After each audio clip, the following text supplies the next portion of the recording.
अस्सलाम वालेकुम and welcome back to the idea lab. मैं हूं आपकी होस्ट आयमा सैयद, एक पीएचडी स्कॉलर, एक मार्केटिंग स्ट्रेटेजिस्ट और एक बिजनेस एंटरप्रेन्योर। अब तक आइडिया लैब ने आपके लिए क्या किया है? आइडिया लैब आपके लिए ऐसे बिजनेस आइडियाज लाया जिनमें आप सीख सकते हैं कि 3,000 से 10,000 रुपए में कारोबार कैसे शुरू होता है, चीजें कहां से लेते हैं, क्लाइंट्स को कैसे पहुंचाते हैं। इसके ऊपर पूरी playlist free of cost available है चैनल पर। इसके अलावा हम ये देखते हैं कि जो companies internationally million billion and trillion rupees कमाती हैं वो किस प्रोडक्ट और सर्विस से कमाती हैं और आप उसे स्मॉल स्केल लेवल पर कैसे शुरू कर सकते हैं। आपकी इन्वेस्टमेंट आपके पैसिव अर्निंग का जरिया कैसे बनती है। स्टॉक्स क्या हैं, पीएसएक्स क्या है, पाकिस्तान स्टॉक एक्सचेंज पर आपकी गवर्नमेंट आपके पैसे सेफ कैसे रखती है, और इसके अलावा कंपनीज में इन्वेस्ट करने से पहले उनकी फंडामेंटल टेक्निकल एनालिसिस कैसे की जाती है, फाइनेंशियल स्टेटमेंट्स कैसे पढ़ी जाती हैं। मैं कोई फाइनेंशियल एडवाइजर नहीं, लेकिन मैंने अपनी जर्नी से जो कुछ सीखा आपके साथ शेयर करती हूँ ताकि आप आइडिया लैब के साथ ग्रो कर सकें। अस्सलाम वालेकुम and welcome back to the idea lab. और आज की इस वीडियो में हम जिस टॉपिक को मुकम्मल तौर पर डिस्कस करने वाले हैं, ये बहुत अहम वीडियो होने वाली है। तो वीडियो को लाइक ज़रूर कीजिएगा, शेयर ज़रूर कीजिएगा, सब्सक्राइब ज़रूर कीजिएगा। आज हम डिस्कस करने वाले हैं पाकिस्तान स्टॉक एक्सचेंज के वो 20 स्टॉक्स जो आपको डिविडेंड भी देते हैं, जो आपको over the time period growth भी देते हैं, यानी कि जिनसे आप कैपिटल गेन भी हासिल कर सकते हैं और उनसे डिविडेंड भी पर मंथ के, मतलब बेसिकली जब भी आप लोग पर मंथ के हिसाब से उसको अरेंज कर लेते हैं कि अच्छा ठीक है इतना डिविडेंड आ रहा है, सो हमारा पर मंथ का ये हिसाब बनता है। लेकिन ऑब्वियसली जब भी क्वार्टर के बेसिस पे रिजल्ट्स आते हैं और कंपनी जो है अपना डिविडेंड अनाउंस करती है और आपके पास जितने नंबर ऑफ स्टॉक्स होते हैं उसकी बेसिस पे आपको डिविडेंड मिलता है। तो आज उन तमाम ये जो टॉप 20 डिविडेंड स्टॉक्स है, ये खुद पाकिस्तान स्टॉक एक्सचेंज के ऊपर मौजूद है। इनका लिंक जो है जहां से आप इन स्टॉक्स को जाकर देख सकते हैं, उसका लिंक मैं व्हाट्सएप चैनल के ऊपर पेस्ट कर दूंगी। मुझे आप कमेंट्स में मेंशन कर दीजिएगा, मैं आपको कमेंट्स में रिप्लाई में उसका लिंक मेंशन कर दूंगी, जहां से आप जाकर डायरेक्टली पीएसएक्स के ऊपर इन 20 स्टॉक्स को देख सकते हैं। इनकी क्या अपडेट चल रही है, इनकी फाइनेंशियल स्टेटमेंट्स, इनके फंडामेंटल एनालिसिस, इनके टेक्निकल एनालिसिस देख सकते हैं। आज की इस वीडियो में हम इनको मुकम्मल तौर पर डिस्कस करने वाले हैं।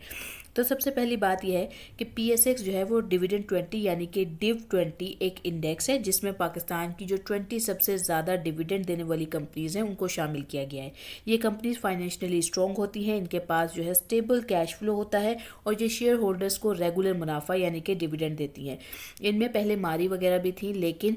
जब कोई कंपनी एक बार भी बीच में किसी क्वार्टर में या किसी साल में अपना डिविडेंड रेगुलरली अनाउंस नहीं करती तो उसको अपडेट कर दिया जाता है, उसको लिस्ट में से निकाल दिया जाता है। तो आज हम जो लिस्ट शेयर करने वाले हैं आपसे, उसके अंदर जो अपडेटेड लिस्ट है वो मौजूद है, जिसके अंदर आपको वो स्टॉक्स भी होंगे जो नॉन शरिया हैं और शरिया बेस्ड भी हैं। और प्रेफरेंस आपको हमेशा यही करनी चाहिए कि आप शरिया बेस्ड स्टॉक्स की तरफ मूव करें और उसमें भी आप अपनी जिस तरीके से एक फाइनेंशियल एडवाइस लेके चलते हैं लोगों की, उसी तरीके से आप एक जो है शरई एडवाइस और अपने इस्लामिक स्कॉलर से वो लेकर भी आप इन्वेस्ट करें, ताकि आपको किसी किस्म के कह लें कि नुकसान ना देखने पड़ें। और दूसरी बात यह कि हम कोई फाइनेंशियल एडवाइस नहीं शेयर करते, लेकिन आपको जिन कंपनीज के भी बारे में आज यहाँ पे सुनेंगे आप, वो खुद पाकिस्तान स्टॉक एक्सचेंज ने बताई हुई है। आप उनके फंडामेंटल एनालिसिस, उनकी फाइनेंशियल स्टेटमेंट्स को देख कर उनकी रेशियोज निकालें और उसमें इन्वेस्ट करें। अच्छा, अब यहाँ पर होता क्या है कि ये जो डिविडेंड 20 है, इसका जो पर्पस है वो ये होता है कि हाई रिस्क ट्रेडिंग जो होती है उसको रोकने के लिए इनको अनाउंस किया गया था। बल्कि ये जो है सेफ और लॉन्ग टर्म वेल्थ बिल्ड करता है आपका। इस इंडेक्स से जो है लोग प्रेफर इसलिए करते हैं इसको क्योंकि ये मंथली या ईयरली जो है वो एक पैसिव इनकम बनाने का ज़रिया बन जाता है,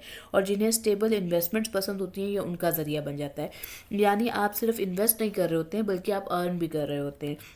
तो अब पाकिस्तान डिविडेंड 20 का ये जो पीएसएक्स डिव 20 का जो पर्पस है वो क्या है, तो इसका असल मकसद है इन्वेस्टर्स को एक सेफ, स्टेडी और रिलायबल इन्वेस्टमेंट का जो ऑप्शन है वो प्रोवाइड करना। डिविडेंड पेइंग कंपनीज जो हैं वो मार्केट गिराने पर भी इतनी तेज़ी से क्रैश नहीं होती। बेसिकली इसका मतलब ये है कि जब भी मार्केट डाउन में जाती है, जब भी मार्केट बेरिश मोड में होती है, जब भी मार्केट जो है किसी ग्लोबल इकोनॉमिक क्राइसिस की वजह से अपने आप को नेगेटिव पॉइंट्स करती है या करेक्शन ले रही होती है, तब भी आपको ये स्टॉक्स जो हैं ये जो डिविडेंड 20 के स्टॉक्स हैं ये इतनी जल्दी क्रैश नहीं करते। यानी क्रैश का मतलब यही होता होता है कि 10% या 12% या 30% नहीं गिरते जब तक कि बहुत मैसिव किस्म का और कई डेज का सिनेरियो ना आए, और अब तक ऐसा हुआ नहीं है। और इस इंडेक्स से बल्कि मैं यहाँ पर आपके साथ ये चीज़ भी कोट कर दूँ कि अगर आप 5 साल का डिविडेंड 20 का, जिसमें ऑब्वियसली कुछ कंपनीज़ को ऐड किया गया, कुछ को रिवाइज किया गया, और आप जब भी अपना पोर्टफोलियो बनाते हैं तो उसमें आप कुछ कंपनीज़ को ऐड करते हैं, और जैसे अगर आप किसी इंडेक्स को फॉलो कर रहे हैं, यानी आप अगर किसी KMI 30 को फॉलो कर रहे हैं,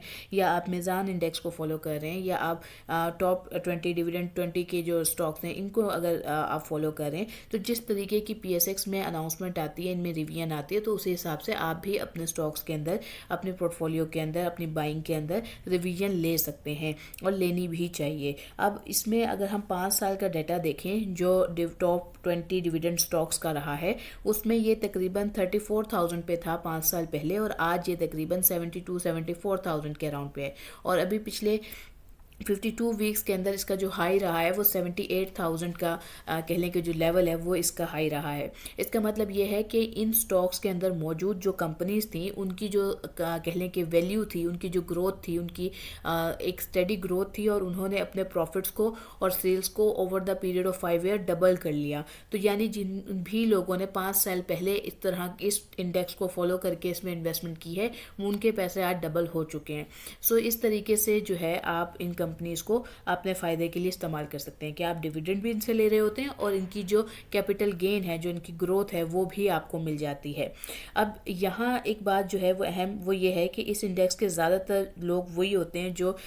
लो वॉलेटिलिटी पे वर्क करते हैं, यानी कि जो जॉबियन हैं, या जो नहीं चाहते, कि जो डे ट्रेडर्स नहीं होते, स्विंग ट्रेडर्स नहीं होते, और वो चाह रहे होते हैं कि वो एक स्टडी ग्रोथ चाहें और लॉन्ग टर्म वेल्थ बनाना चाहते हैं, वो इसको ज़्यादा प्रेफर करते हैं। इवन यहाँ मेरा जो है स्विंग ट्रेडर्स के लिए भी यही बात कहने की कह लें कि उनके लिए भी ऑप्शन है कि जो स्विंग ट्रेडर्स हैं उनके लिए भी ये स्टॉक्स बहुत अहम है, क्योंकि ये आपको पूरा मौका देते हैं कि आप इसमें एंट्री लें, एग्जिट लें, और आप अच्छा प्रॉफिट अर्न कर सकें। ये आपको, जहाँ आप पेनी स्टॉक्स के पीछे होते हैं और एक एक रुपये को देख रहे होते हैं, एक एक परसेंटेज को देख रहे होते हैं, वहाँ पे ये इन स्टॉक्स के अंदर आपको 20-30 रुपीज़ का अप एंड डाउन का जो शिफ्ट है वो अकॉर्डिंग टू मार्केट की जो भी कह लें कि करेक्शंस होती हैं, या फिर इनके ये कंपनीज क्योंकि फंडामेंटली तो स्ट्रॉन्ग ही हैं, तो इनके ऊपर ज़्यादातर इम्पैक्ट जो होता है वो आपके ग्लोबल और इकोनॉमिक क्राइटेरियाज का ही होता है, मैक्रो इन्फ्लुएंस कह लें जो है वो इनके ऊपर देखने को मिलता है। तो आप उन सिनेरियोज़ में इनसे अच्छा जो है कह लें एक स्विंग ट्रेड के अंदर बेनिफिट उठा सकते हैं, और ये जो है वो लॉन्ग टर्म रिटर्न्स देते हैं, प्रिडिक्टेबल कह लें कि इनकम सोर्सेज हैं ये, और ये ट्रेडिंग की जो टेंशन है उसको कम करके आपको स्टेबिलिटी की तरफ ले जाते हैं। अब इसके अंदर हम ये देखते हैं कि कौन से सेक्टर्स हैं जो प्रोमिनेंट रहे हैं। डिविडेंड 20 में ज़्यादातर वो सेक्टर्स शामिल हैं जो पाकिस्तान की इकोनॉमी का कोर सपोर्ट हैं, जैसे कि आपका ऑयल एंड गैस हो गया, इसमें आपके पास OGDC है, POL है, हब पावर हो गया, यानी कि जो पावर सेक्टर है वहाँ से, फर्टिलाइज़र कंपनीज में FFC आ गया, फातिमा फर्टिलाइज़र आ गया, एग्रो फर्टिलाइज़र आ गया। अच्छा, जब मैंने पहले जो है कि शरिया बेस्ड कॉम्प्लाइंट के ऊपर एक वीडियो बनाई थी आज से 2-3 महीने पहले, तब मैंने ये जिक्र किया था कि जो FFC है वो शरिया कॉम्प्लाइंट है। तो उस वक्त काफ़ी सारे लोगों का ये सवाल था कि FFC शरिया कॉम्प्लाइंट नहीं है अभी, लेकिन क्योंकि मुझे आइडिया था कि वो 90 डेज़ के अंदर अपने आप को शरिया कॉम्प्लाइंट के बेसिस में आ जाना था उसने, और तो जब कोई कंपनी अपने आप को 90 डेज़ में शरिया कॉम्प्लाइंट के रूल के अंदर ला रही होती है, तो इस्लामिक लॉज के अकॉर्डिंगली आप उसके अंदर अपनी इन्वेस्टमेंट जो है वो कर सकते हैं और उसको होल्ड कर सकते हैं। उसके अंदर इन्वेस्टमेंट जो लोग शरिया कॉम्प्लाइंट इन्वेस्टमेंट करना चाहते हैं, बाकी चीज़ों में नहीं करना चाहते, ये उनके लिए है, तो फिर आप उन रूल्स को देखते हुए कर सकते हैं। लेकिन इसके लिए जब तक अगर आपको नहीं पता कि कैसे देखा जाता है, क्या है, आप कंपनी को नहीं फॉलो कर रहे हैं, तो फिर आप नॉर्मली जो इंडेक्स हैं उनको देखकर आप अपने डिसीजंस को मेक कर सकते हैं, उसमें कोई देर नहीं होती। अच्छा, बाकी ये है कि इसमें बैंक एक अहम सेक्टर है, इंडस्ट्री या कंज्यूमर कंपनीज मौजूद हैं, और रियल एस्टेट की कंपनीज भी मौजूद हैं, टेक्सटाइल कंपनीज मौजूद हैं। इन सेक्टर्स का जो कैश फ्लो है वो बहुत स्ट्रॉन्ग होता है, जिसकी वजह से ये कंपनीज जो हैं वो शेयर होल्डर्स की पसंदीदा भी रही हैं, और ये मुश्किल हालात में भी डिविडेंड दे देती हैं। सो इसी वजह से इनको जो है वो पाकिस्तान डिविडेंड 20 इंडेक्स का हिस्सा बनाया गया है। अगर डिविडेंड स्टॉक्स को कहा जाए तो ये एक किस्म के डिफेंसिव स्टॉक्स भी कहा जाता है इनको, क्योंकि मार्केट क्रैश, पॉलिटिकल हालात और कह लें कि इकोनॉमिक प्रॉब्लम्स के बावजूद कंपनीज जो हैं वो ज़्यादा नहीं गिरती। इनकी जो अर्निंग्स हैं वो स्टेबल हैं, लोग इनको प्रोडक्ट सर्विस इनकी जो है वो रोज़ाना बेसिस पे यूज़ कर रहे होते हैं, और इनके जो शेयर होल्डर्स हैं वो लॉन्ग टर्म इनको होल्ड करके अपना प्रॉफिट जनरेट करते हैं। यानी यहाँ एक बहुत अहम बात यह है कि बहुत सारे स्टॉक्स ऐसे होते हैं जिनको आपने इसलिए नहीं खरीदा होता कि आप उनको 10 साल बाद या 12 साल बाद बेचेंगे। वो स्टॉक्स इसलिए होते हैं कि आपने उनसे डिविडेंड हासिल करके उनमें जितना कैपिटल इन्वेस्ट किया था आप वो रिकवर करते हैं, और अगर आप चाहें तो आप उसमें वो री इन्वेस्ट कर सकते हैं, ना चाहें तो फिर आप उसमें से जो अपनी कह लें कि डिविडेंड की बेसिस पे आप अपना कैपिटल अर्न कर लेते हैं, और फिर वो आपके पास एक किस्म का कह लें कि एडवांटेज होता है, और वो स्टॉक्स फिर आपके साथ चलते हैं। जो जिसमें जैसे कि मिज़ान बैंक है, जिसने 10 साल पहले अगर उसमें इन्वेस्ट किया है तो वो आज अपनी जो कैपिटल इनकम थी वो रिकवर कर चुके हैं, क्योंकि तब वो तकरीबन 100 रुपीज़ पे ट्रेड हो रहा था, आज वो 400 पे ट्रेड हो रहा है। So ultimately over the period of time आप उसमें अपनी जो रिकवरी है वो कर चुके होते हैं। और पाकिस्तान की हिस्ट्री में जो इन्फ्लेशन हो गया, इंटरेस्ट रेट हाइक्स हो गए, डॉलर के इशूज़ हो गए, रुपये का गिरना हो गया, तो डिविडेंड वाली जो कंपनीज होती है वो ऐसे में बेस्ट परफॉर्म कर रही होती है कि आपको अपने जो स्टॉक्स हैं वो बेचने नहीं पड़ते हैं। और जिन लोगों को थोड़ी सी लिक्विडिटी चाहिए होती है तो अल्टीमेटली जब भी कंपनीज के क्वार्टरली अनाउंसेस आते हैं और उसमें अगर आपने डिविडेंड बेस्ड कंपनीज में अपनी इन्वेस्टमेंट कर रखी है तो आपको, और अगर मार्केट डाउन भी जा रही है तो आपको अपने स्टॉक्स जो है वो बेचने नहीं पड़ते, लेकिन आपके बैंक अकाउंट में एक अमाउंट आ जाती है जो आप इस्तेमाल भी कर सकते हैं और चाहें तो री इन्वेस्ट भी कर सकते हैं। अब अगर हम ये देखें कि आपने अगर डिविडेंड 20 में इंडेक्स में इन्वेस्ट करना है तो उसके फ़ायदे क्या होंगे आपको। तो ये एक तो सबसे बड़ी बात ये है कि ये आपके पास इनके कैश फ्लोज अच्छे हैं, यानी कि ये 1 से 2 बार जिन कंपनीज़ का कैश फ्लो अच्छा होता है, कैश इनकम अच्छी होती है, तो वो जो है वो 1 से 2 बार ईयर के अंदर डिविडेंड अनाउंस कर देती हैं, तो यहाँ से एक बेनिफिट मिलता है। दूसरा, ये लो रिस्क होती हैं, इनके अंदर जो है वो एक लॉन्ग टर्म के अंदर ग्रोथ दिखाई देती है, इनको एकदम से इनके अंदर आपको शार्प पीक्स नज़र नहीं आएंगी, इनकी वॉलेटिलिटी कम होती है। अब अगर हम बात करें वेल्थ की हवाले से तो ये आपको लॉन्ग टर्म वेल्थ की स्टेबिलिटी देते हैं, फिर ये आपको इन्फ्लेशन जैसे बढ़ रही होती है उससे प्रोटेक्शन देते हैं, ये आपके रिटायरमेंट का जो कह लें कि जो लोग रिटायरमेंट प्लान कर रहे होते हैं उनके लिए बेस्ट है। अब रिटायरमेंट ज़रूरी नहीं है कि आप 60 ईयर्स पे ही प्लान करें, आप 30 ईयर्स पे प्लान करना चाह रहे हैं तो आप उसके हिसाब से अपनी इन्वेस्टमेंट करते हैं। और इसी तरह से जो बिगनर्स हैं, जो बिल्कुल अभी इस चीज़ को समझ रहे हैं कि किस तरीके से उन्हें स्टॉक्स में इन्वेस्ट करना है, और ड्यूरिंग दैट कि जब वो इन चीज़ों को अंडरस्टैंड कर रहे हैं, मुख्तलिफ पैरामीटर्स को समझ रहे हैं, मुख्तलिफ रूल्स को समझ रहे हैं, उस दौरान में वो अपनी जो जर्नी है वो इन स्टॉक्स के साथ स्टार्ट कर सकते हैं, जहाँ ये रिस्क भी कम है, लर्निंग की भी ज़्यादा ज़रूरत नहीं पड़ती और स्टेबल रिटर्न्स भी उनको हासिल हो जाते हैं। अब जहाँ किसी भी चीज़ के साथ फ़ायदे होते हैं वहाँ उसके साथ रिस्क भी बहुत सारे मौजूद होते हैं। हर इन्वेस्टमेंट की तरह जो डिविडेंड 20 है इनके भी कुछ रिस्क होते हैं। हर कंपनी का जो प्रॉफिट है वो अगर गिर जाता है किसी कंपनी का तो डिविडेंड भी कम हो सकता है। पाकिस्तान में जो डिविडेंड है उस पर टैक्स लगता है, एक चीज़ ये है, तो वो आपका 15% जो है फाइलर के लिए और नॉन फाइलर के लिए 30% जो डिविडेंड है उसका टैक्स होता है, वो आप पेएबल होते हैं और वो कट के ही आपकी अमाउंट जो है आपके अकाउंट में आती है। फिर एक चीज़ होती है डिविडेंड प्योरीफिकेशन। जब आपके पास किसी भी कंपनी के स्टॉक्स की इन्वेस्टमेंट से डिविडेंड आता है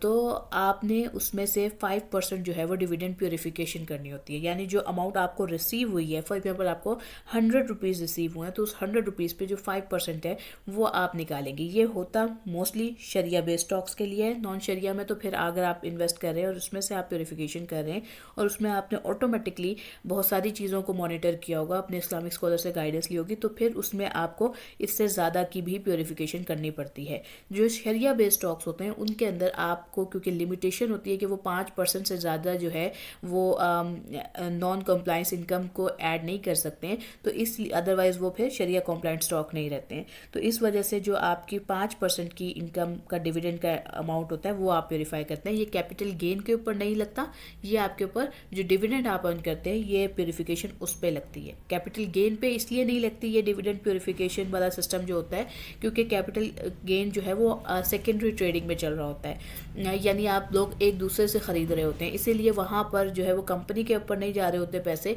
वो कंपनी आम लोगों के दरमियान ट्रेड हो रहे होते हैं। इसलिए कैपिटल गेन जब भी आप हासिल करते हैं स्टॉक बेच के शरिया कंप्लायंट का, उस पर प्योरीफिकेशन नहीं है, डिविडेंड के ऊपर आपकी 5% की प्योरीफिकेशन होती है। इवन ये इससे भी कम होती है, लेकिन उसके लिए फिर आपको कंपनी के जो कह लें कि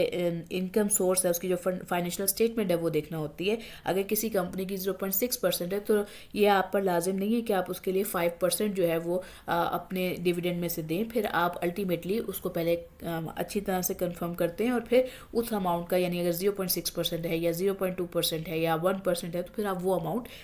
रिमूव करते हैं। अगर आपको नहीं पता तो फिर आप बिगिनर हैं, तब आप अल्टीमेटली जो एक जर्नल रूल चलता आ रहा है कि उसके मुताबिक आप 5% को प्योरीफाई कर लेते हैं। अब अगर हम ये बात करें कि इसके अलावा क्या और चीज़ें हैं जो एज अ रिस्क शामिल होती हैं, तो इन्वेस्टर्स का जो एक तो टैक्स कट हो जाता है, फिर हर सेक्टर में कोई ना कोई इश्यूज आते रहते हैं, जैसे कि ऑयल प्राइस अगर क्रैश कर गई या पावर सेक्टर जो है वो किसी सर्कुलर डेट के अंदर है तो स्टॉक प्राइसेस जो है वो अफेक्ट होती हैं, इंटरेस्ट रेट चेंज हो रहे होते हैं तो वो भी अफेक्ट कर रहे होते हैं। तो उसकी वजह से क्या होता है, जो लॉन्ग फिक्स रिटर्न्स हैं वो प्रेफर करना शुरू कर देते हैं लोग। और यहाँ पर एक चीज़ जो है ना, बाज़ औक़ात ये होता है कि कुछ कंपनीज जो है उनकी कंडीशंस जब बुरी होती हैं तो फिर वो डिविडेंड अनाउंस नहीं करती हैं और फिर रिवीजन होती है और वो कंपनीज जो है उस डिविडेंड 20 इंडेक्स में से निकाल दी जाती हैं। लेकिन ये मोस्ट फ्रिक्वेंट नहीं होता, ये बहुत रेयर केसेस में और या कह लें कि बहुत कम देखने को मिला है। अब अगर हम बात करें कि इन्वेस्टमेंट स्ट्रैटेजीज़ इसके हवाले से क्या हो सकती हैं, तो डिविडेंड 20 में बेहतरीन स्ट्रैटेजी जो है आपकी वो ये है कि आप डिविडेंड को दोबारा इन्वेस्ट कर सकते हैं, यानी इसे कंपाउंडिंग कर सकते हैं और आप अपना जो पोर्टफोलियो है उसको एक्सेलरेट कर सकते हैं। इसके थ्रू आप जो डिप्स आती हैं मार्केट के अंदर उसके ऊपर अपनी बाइंग कर सकते हैं, और जब मार्केट गिरती है यानी पॉलिटिकल टेंशन होता है या बजट या इंटरेस्ट रेट की न्यूज़ आती है, तब आपको सस्ते रेट पर ये स्टॉक्स मिल रहे होते हैं, तब आप उनको बाय कर सकते हैं। यानी जब भी आपकी एवरेज प्राइस से नीचे स्टॉक जाता है आप उस पर बाय करते हैं और आप पैनिक सेलिंग नहीं करते हैं स्टॉक की। यानी कि अगर मार्केट में प्रेशर देखने को मिल रहा है तब भी आप इनको होल्ड करके रखें। डिविडेंड स्टॉक्स जो होते हैं वो रिवॉर्ड भी देते हैं उन लोगों के लिए जो इनको होल्ड कर रहे होते हैं, और सेक्टर्स को जो है ना हमेशा बैलेंस रखना ज़रूरी है। यानी अगर आपने सारे के सारे पैसे किसी एक सेक्टर में नहीं लगाने, आप कुछ अमाउंट जो है वो ऑयल एंड गैस में लगा लें, कुछ आप पावर सेक्टर में लगा लें, फर्टिलाइज़र में लगा लें, बैंक में लगा लें, ये आपकी अपनी पर्सनल चॉइस है कि आप इन जो टॉप 20 डिविडेंड स्टॉक्स हैं उनमें से किन सेक्टर्स में आप इंटरेस्टेड हैं और उनकी ग्रोथ को आप देख रहे हैं और उसमें आप इन्वेस्ट करना चाहते हैं। उस पर हम बहुत सारी वीडियोस पे अक्सर बात करते रहते हैं। अच्छा, अगर हम ये देखें कि लॉन्ग टर्म हॉरिजॉन जो होल्ड का होगा इन स्टॉक्स को जिससे आप ज़्यादा बेनिफिट हासिल कर सकते हैं वो तकरीबन 3 से 5 साल का होता है। अब अगर हम डिविडेंड 20 को कंपेयर करें KSE 100 के साथ, तो डिविडेंड 20 जो है वो स्टेबल और इनकम बेस्ड इंडेक्स रहा है, जबकि जो KSE 100 है वो उसमें शरिया नॉन शरिया सारे होते हैं, इसमें भी नॉन शरिया ज़्यादा सारे ही हैं, इसलिए मैंने इसको KMI 30 से कंपेयर नहीं किया। तो आप ये देखते हैं कि KSE 100 जो है वो ज़्यादा ग्रोथ बेस्ड है लेकिन वो वॉलेटाइल होता है। जो KSE 100 है वो टॉप 100 मार्केट कैप कंपनीज को शो करता है, मगर उनमें जो है सब डिविडेंड नहीं दे रही होती, जबकि जो डिविडेंड 20 है उन कंपनीज का एक ग्रुप है जो इन्वेस्टर्स को रेगुलर इनकम और लो रिस्क पे ये एक फ़ायदा दे रहे होते हैं। इसलिए जो डिविडेंड 20 है उन लोगों के लिए बेस्ट होता है जो स्टेबिलिटी, मंथली, ईयरली इनकम चाहते हैं। और अगर हम KSE 100 की बात करें तो वहाँ पे स्पीड है, वहाँ पे वॉलेटिलिटी है, वहाँ फ्लक्चुएशंस हैं, और वो उन इन्वेस्टर्स के लिए बेहतरीन है जो एक प्रोफेशनल स्टेट पे पहुँच चुके हैं और वो अपने हिसाब से उसके अंदर इन्वेस्टमेंट करते हैं।